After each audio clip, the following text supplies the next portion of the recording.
ភ្លាសាច់គោដែលឆ្ងាញ់ញ៉ាំក្លិនឈ្ងុយបងប្អូនវិធីធ្វើងាយធ្វើតាមមួយផ្លែទេគឺយើងបានញ៉ាំហើយបងប្អូនដោយសារតែការធ្វើនឹងចំណាយពេលអត់ដល់10នាទីផងហ្នឹងគ្រឿងក្រៅបន្លែវិញបានចម្រោះមុខដូចខ្ញុំលាយចេះទៀតទៅគឺកាន់តែបង្កើនរសជាតិមួយទៀតចំពោះសណ្តែកដីលេងអីនេះថែមមកបងប្អូនហើយរសជាតិនឹងពេលដែលយើងញ៉ាំប៉ះក្របសណ្តែកដីទៅគឺមានជាតិខ្ទិះហើយឈ្ងុយណាបាទសាច់គោភ្លានេះវិញបងប្អូនសាច់ឡើងផុយហើយមានជាតិទៀតដោយសារតែតិចនេះតាមមិនតិចទេធ្វើឲ្យភ្លារបស់យើងមានរសជាតិឆ្ងាញ់ចាតោះឥឡូវកុំឲ្យខាតពេលងាកទៅមើលគ្រឿងផ្សំជាមួយខ្ញុំទាំងអស់គ្នាគ្រឿងដែលធ្វើឲ្យសាច់គោរបស់យើងភ្លាចេញមកឈ្ងុយគឺមានដូចជាគល់ស្លឹកគ្រៃរំដេងខ្ទឹមសខ្ទឹមក្រហមហើយមួយវិញទៀតចំពោះផ្នែកសាច់គឺយើងរើសសាច់ដែលផុយខ្លាំងមិនណាគឺយើងហាន់ធ្វើមកជាប្រទេសស្ដាងរីឯរំដេងវិញគឺខ្ញុំបុកវាដើម្បីត្រៀមយកទៅពូតដាក់ប្រឡាក់ជាមួយនឹងសាច់គោបងប្អូនចំណែកបន្លែវិញគឺមានតែប្រមាណមុខនេះទេដូចខ្ញុំលើកបង្ហាញនេះអញ្ចឹងសាច់គោចង់ធ្វើភ្លាឲ្យឆ្ងាញ់បងប្អូនហាន់ធ្វើមិនឲ្យស្ដាងដូចខ្ញុំចេះមកពេលដែលយើងច្របាច់ក្រូចឆ្មាចូលសាច់វាឆាប់នឹងសពពណ៌ល្អបន្ទាប់ពីខ្ញុំច្របាច់ក្រូចឆ្មាចូលហើយគឺខ្ញុំថែមរំដេងដែលខ្ញុំបុកហើយនឹង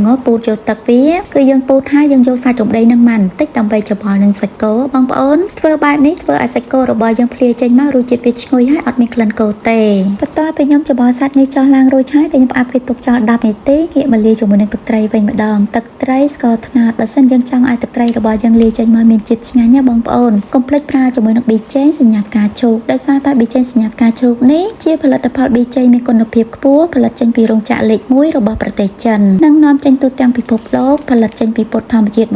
100% និងមានកម្រិតភាពសុទ្ធខ្ពស់ជាង 99% គ្រាន់តែយើងថែមទៅលើមុខម្ហូបមិនថាធ្វើស៊ុបឆាស្ងោរចៀនឬក៏បន្លាក់សាច់អីបងប្អូនគឺថាបង្កើនមុខម្ហូបដែលយើងធ្វើចេញមកហ្នឹងណាមានឲ្យជារសឆ្ងាញ់ទៀតប៊ីចេងសញ្ញាផ្កាឈូកគឺមាន3ខ្នាតតូចជាងគេ100ក្រាម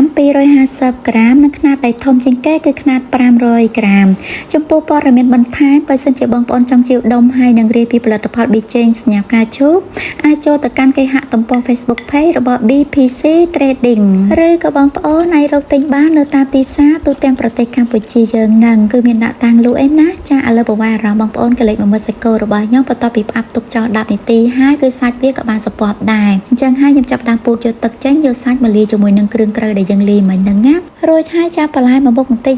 ចូលមកធ្វើភ្លានេះបងប្អូនមានដូចជាខ្ទឹមបារាំងផងការ៉ុតម្ទេសផ្លោកខ្ចីម្ទេសម៉ាឡេខ្ទឹមក្រហមខ្ទឹមសគល់ស្លឹកគ្រៃពេលដែលដាក់គ្រឿងទាំងអស់នេះចូលរួចហើយចាប់ផ្ដើមច្របល់ជាមួយនឹងទឹកត្រីនឹងចោះឡើង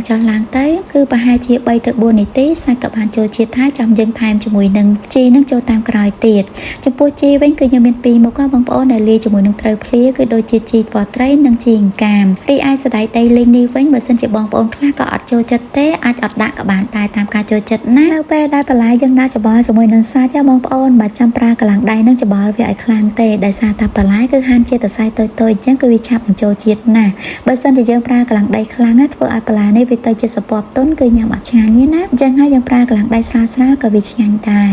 ចាបន្ទាប់ពីខ្ញុំច្របល់ឡើងមើលទៅសាច់និងបន្លែចូលជាតិហើយគឺយើងចាប់ដាក់ចានអាចយកមកញ៉ាំបានហើយសាច់គោភ្លានៅពេលដែលចាប់យកមកញ៉ាំមកសាច់ឡើងទន់ឈ្ងុយជាមួយនឹងគល់ស្លឹកគ្រៃដែលយើងដាក់លេងហ្នឹងបងប្អូននិយាយពីថាចាប់ជាតិគ្នាម៉េះឲ្យបានកូនស្ពៃបកគោយកមកទ្រាំញ៉ាំអញ្ចឹងទៀតណានិយាយពីថាត្រូវជាតិគ្នាមែនតើអញ្ចឹងហើយពីមុខនេះកុំភ្លេចធ្វើញ៉ាំផងណា